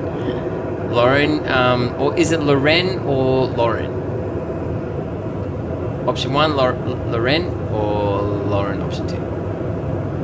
So when's the Patreon series of you getting your pilot license? Oh God. Well, I just thought because I've had a whole bunch of people from this event say we'd love you to, play at this gig or whatever, and we'd fly you there. I'm like, oh shit, trust my luck. Like, I get all these awesome opportunities, but I've got to agree to fly on these tiny little planes. But right now, I'm getting real excited. What's an F-35? It's a fighter jet. Oh, fighter jet. And it was such a smooth landing. The most insanely smooth landing I've ever been on any plane ever in my life. Like, didn't even know that you'd landed until we were like taxiing on the ground. Yeah. Wow. So good. But and then I felt so high. Like, I don't think there is a single high that compares to when you face a fear and you do it and you get to the other side. Hey? Yeah. Yeah, definitely. How'd you feel when you hit the ground? Relieved. Like, They were all so calm on that. Yeah. I know, they were so chill. And his daughter, like 3/4 of the way through the flight, cracked open like a whole tray of like his homemade caramel slices or whatever they were. I don't know what it was. Whatever they were. An amazing slice. Yeah. And so this beautiful smiley face, greets me, up the front, and he'd be like a slice, and I take it, and I'm like, thank you, and She's everything. like the happiest person I've ever met in my life. I know. I take one bite, and I'm like, I'm not tasting anything right now because I'm still shitting myself. Like, I've got to just put this down and then have it, and then that was the best slice I've ever had because of victory slice. what I went through when we hit the ground. And I'm like, I am going to murder this slice. It was orgasmic. Oh, God. Ooh, I hope you cleaned that mess See you, up. Amanda Jade. And they were just such beautiful people. The next day I did a personal journey talk, and which went well. It's the first time I've actually used slides and archival footage and stuff. And then we went go-karting. They took us all go-karting, which was... How good was that? That was fun. Yeah. You didn't like it though, fully, hey? Oh, I love go-karting itself. I just more fears. I have an irrational fear of helmets. I'm Helmets? Did somebody do something to you when you were younger? I said with a helmet or irrational. something? It's not rational. Oh, okay, irrational. Right. It's written in the. No, it makes no sense. Like I'm not. I can occasionally be slightly claustrophobic, but it's not consistent. It's not. There's not really a rhyme or reason to it. Yeah, yeah. But helmets, always. Yeah. And so I'm like, fuck, I don't want a fucking helmet on. So, I got the helmet because I think my fear is like getting stuck and then not being able to breathe and just like, it's so stupid. It is irrational. Completely. I know it's irrational. And I don't know why. I've never been able to figure out what it is. Fair enough. But also what didn't help is in my group. One of the other girls put her helmet on and it was too small, so she had to swap it. But she couldn't get it off. Oh, and that's your fear. And then that's exactly my fear played out in front of me. So her other friend is literally like standing behind her, trying to get it That's off of her head hilarious. like this, just jumping You up have down. these visions and of- I'm going, You have all these fears that you're going to have to live out my the rest of your God. days wearing a helmet. basically. And then because we've got a balaclava underneath, so I'm pulling it away from it. And I'm like, I need to breathe. And then the other thing is like, it's a pain in the ass on my glasses. So it's, I've got to take them off and then slide them back in there. And then when you put the visor down, instantly everything fogs up. Yeah, So, right. so I got to crack the visor just a little bit so you get fresh air in there. But I loved the the actual thing. I was a little bit driving Miss Daisy, to be honest, but it wasn't until I got to the last lap that I went, I got the hang of this now. Yeah, cool, let's go. I wish you gave it another go. Yeah, but no, the helmet thing helmet was thing. too overwhelming. Bummer. I couldn't do it again. And I also had a professional race car driver on my group. So if anybody knows anything about supercars, race car driving, and also motorbikes and stuff like that, there's a guy that's pretty famous, and he commentates now, and he does a lot of commentating. and a lot of other amazing stuff as well. But if you watch the Bathurst 1000, he's one of the commentators. He's named Neil Crompton. And so Smack was racing him. I had him in my group. I'm like, I got no And he chance. kept tapping you too. He did. Yeah, getting He'd up give your me ass little and love boom, taps. boom. He'd just like come up behind me and just like tap my ass every now and again. I'm like, stop it. And then he'd just like, I reckon he lapped it. And he was on, like having a Sunday drive. Like he's basically just doing these ones like, and I'm going, yeah. and he'd just like Yeah. fly past. So good. God. Oyster Cove. I used to get claustrophobic in full face helmets when I was younger. Yeah. I love go-karting. I mean, there's no fear there. I was like, yes, let's go. I love it so much. And so there's 10 of us all racing each other, and they're electric go-karts. So they feel completely different to the petrol ones. I think that's what took me a little while to get the hang of it too. It was like, just didn't feel right. That was your excuse too. Yeah, hey? totally. Hey, Neil backed me on that. Yeah. Everyone knows Neil Crompton. Yeah, he's pretty. And pretty well so known. anyway, I'm fanging it. Like that first lap, I was flooring it and doing my thing and everything. And they say when you're going around, if you get the blue flag, it means you've got to slow down, pull to the side, and let the faster people go past you. And I'm absolutely fanging it. And I'm thinking I'm leading. And I get the blue flag.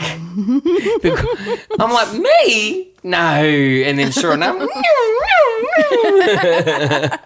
I'm like, come on, no way. I'm not the slow dude. I got the blue flag You too. got the blue flag too. I had that. I'm like, shit, what did the blue flag mean again? Yeah, and it was too yeah. late by then. So I forgot that it was like move over like the other cars. And it was Neil that was behind me. That was when I got the love taps.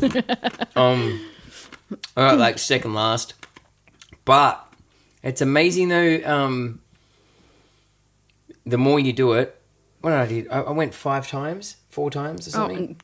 Probably more Because than you could that. keep putting your name down. It's at least 5. And I just started to understand the track a little bit more, the lines, when to push the brake, when not, when you can trust the car to be able to floor it and take turns, all that. And then I was way up there. The last race I came third, and where each lap I was shaving 5 seconds off, which was great. I think from your And- original, you shaved off maybe 8 seconds. 8 or so seconds, from yeah. your first And go. what was really cool about this go-kart track is that, hey, thanks, David. I appreciate the feedback. Yeah, like I said, TikTok, I'm still trying to work out whether I want to continue streaming on TikTok, so I'm relying on your feedback if you are enjoying it. So either send me a private message or drop a line here, or make sure you hit the follow button as well if you haven't already. Same thing with you guys on YouTube. What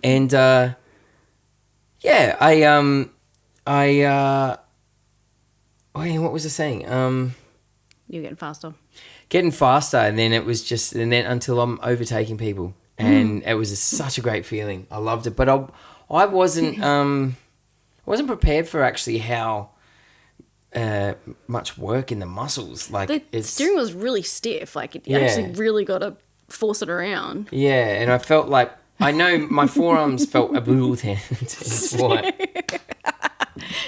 There was quite a number of us that were watching, obviously, everybody's races, but we're watching yours. And we always knew when you came by because we're like, oh, here comes his forearms. So people curving in my forearms. No, Hang on. Hang on.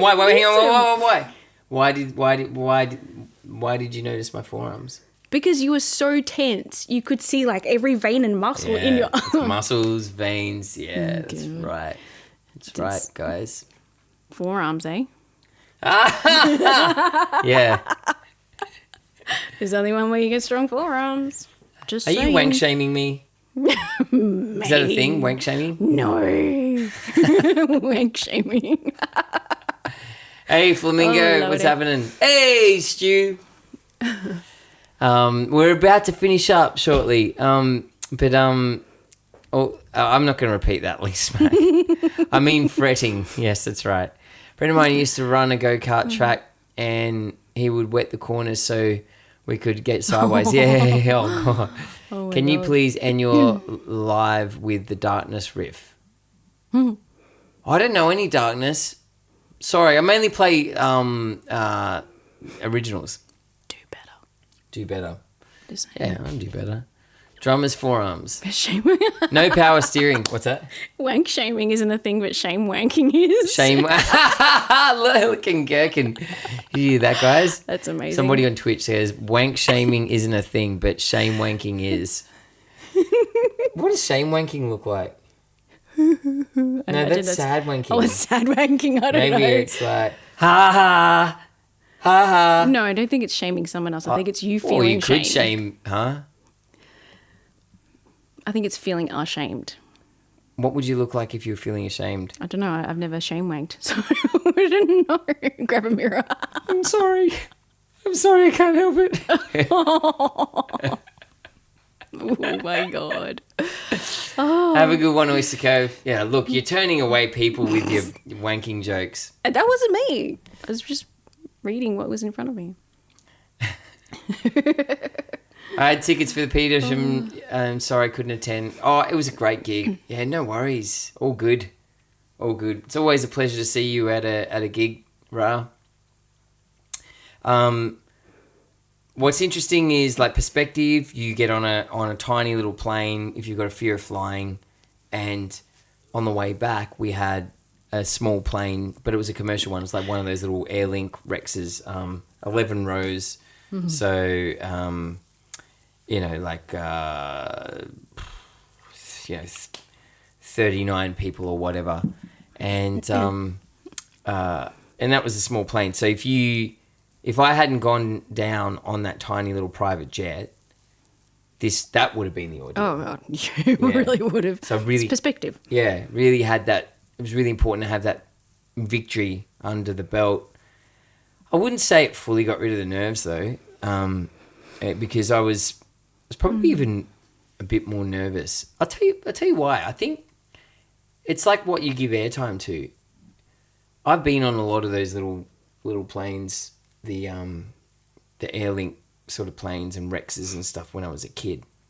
I'm not really. There's nothing fascinating about it to me. There's a lot fascinating about a private jet. So your fears Especially if you get to sit at the front. Yeah. So your fears are interrupted by what's fascinating, and then that's kind of brings it down a little bit. Yeah, you got something to focus your attention on. But I wasn't so much on that, so I felt like I almost struggled just maybe a little bit more. I mean, I was shitting myself on that takeoff. There's nothing. Or is it just compared to because that. you had to sit with us plebs in the back again? Yeah, I had to sit with the common folk. Common folk. Did you feel that because you're not in control and that fuels the anxiety? Yeah. It's an element. Control's got a lot to do with it. Because, when you don't have control, you don't know how long discomfort's going to be. You don't know when it's going to happen. If you knew, you wouldn't like it because you knew you would know what's to come, but at least the moments approaching wouldn't be hijacked by, is it going to happen now? Is it going to happen now? Is it going to happen now? You know what I mean? Mm-hmm. I hear that a good way to overcome fear of flying is actually getting a pilot license and learning to fly. I have heard that. Or... Oh, yeah, okay. We missed out on a really important part of the story. So there was a fighter pilot. Roulette pilot. The Australian Air Force roulettes. See if I've got a photo here.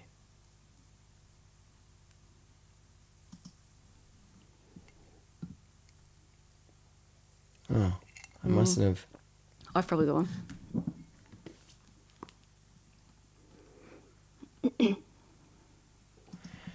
And so a roulette. So those are the guys, if you don't know, who they're Air Force pilots that do all the aerobatics and all that shit, right? So Can I airdrop it? yeah, just airdrop it to my or You're not there. No? no, I can't. Send it. Okay. Send it to my phone. Yep. And yeah, so he gives us a tour of it's a PC 21. No, the PC-21 was the big one. No. It was the opposite to us, remember? We were a PC-12 and it was a PC-21. No. Yeah. No. Yeah. Yeah, no, the PC-21 was the... 24 was the other one inside. No. Really? Yeah. Probably. All right, so What's wrong one? we get a tour of this thing. That, right? Just move that up a little bit. Yeah. So he's he walks us through that. What's that? PC-21. It is a PC-21. What would I know? Well, what's the big one? It was a PC-24. Nah. Oh, for fuck's sake. Anyway, roulette. Yeah. Anyway, he's a really nice guy, and so we had a chat to him afterwards, and he's actually in the part of the Air Force that deals with physiology, medicine, and all that, right? So he helps. It was great. I feel like this was the ways of the world bringing, offering me an opportunity to be able to help my own fear of flying. Because when we got talking, he said that he actually spends a lot of time with pilots who are in training that have sensitivities. So he said, and I said, so I just assume that all of you guys are just like made of steel and you don't feel the bumps and all that type of stuff. And he's like, no way. He said, like, some are like that. They're not fazed by it. But he said there's a significant amount that enter the Air Force that have to deal with all sorts of motion sickness. Sometimes, people, it makes them nauseous. They vomit. Others just can't handle that stomach dropping feeling, which is what, you're talking about. And so there are all these different types of exercises and training they do to help themselves with that. And so he really educated me on what is actually happening in the body that creates that feeling, how to be able to help it.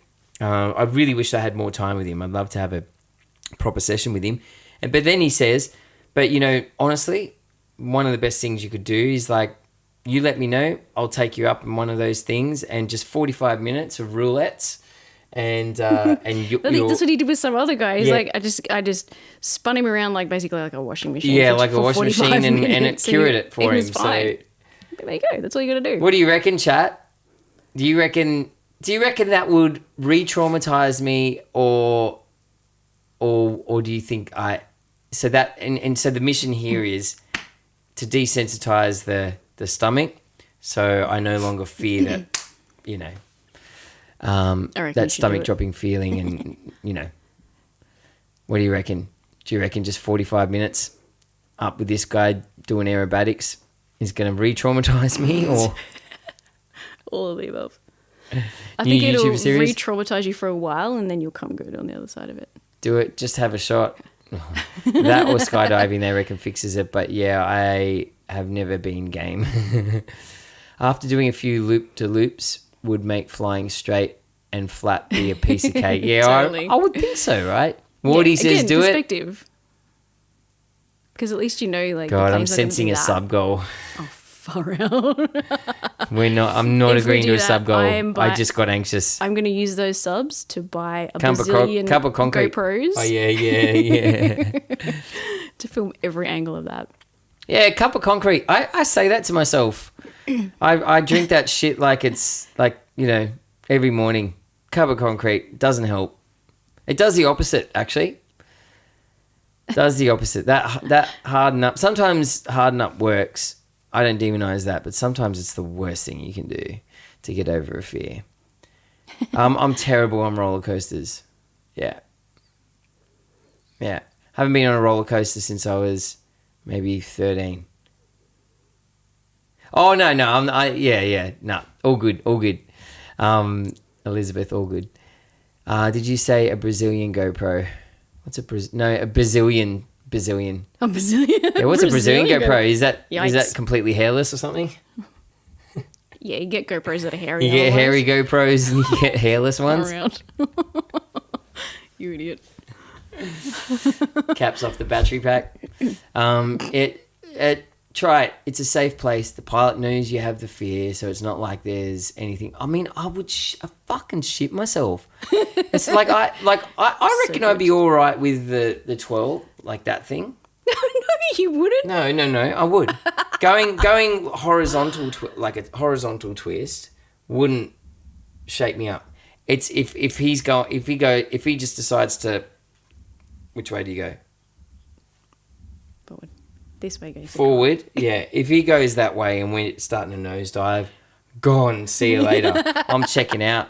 I reckon. Like, Do not press that eject button. No. Oh yeah, I'm pressing that eject button. Yeah. I reckon you should do it. You might be a lost cause. Oh, thanks, Stu. Have you tried going to a doctor and getting some drugs to pacify you? Like a dummy. Yeah, some Valium. You want a dummy pacifier? Do a tandem paragliding flight. Well, actually, just as I was considering that, we just heard on the way down that there was a fatality because of a skydiving accident. You probably would pass out in a nosedive. It happens to the best of them. I'm hoping I would. Wake me up when we're on the ground. Biplane joy flight mob in Sydney called Red Baron. I know the Red Baron. I thought the Red Baron crashed. Honestly, because the different era. Are there lots of Red Barons? I don't know. The Red Baron was a famous pilot back in. No, but there was in Camden where I grew up. We used to watch this red biplane, and they called him Red Baron, and yeah. Oh no, yeah, okay, so yeah, okay, right. So it's a famous World War II thing. So lots of people call them. Yeah, right. Okay. But yeah, it was a biplane. It was red. It had the white dots, and he was by far the most aggressive that we used to watch on the weekends. And then eventually he plowed into one of the farmlands and died. He let a stall go for too long. Oofed. And didn't come out of it. Awkward. Yeah, very sad. That is. But we had 3 plane crashes in our street growing up. Oh my God. That's not helping. Yeah, like because they learn how to fly and they fuck up the landing and then end up in the neighbour's tree and stuff. Get out. Oh, I could have done that one better. Sorry. Not again. Sorry, Roger. We parked it in the tree again. Oh my God. Yeah. Anyway, so that's where you learn how to fly. Yeah. Yeah, it's a pretty popular airport for learning how to fly. I learned this in like grade 4. It's a little fuzzy.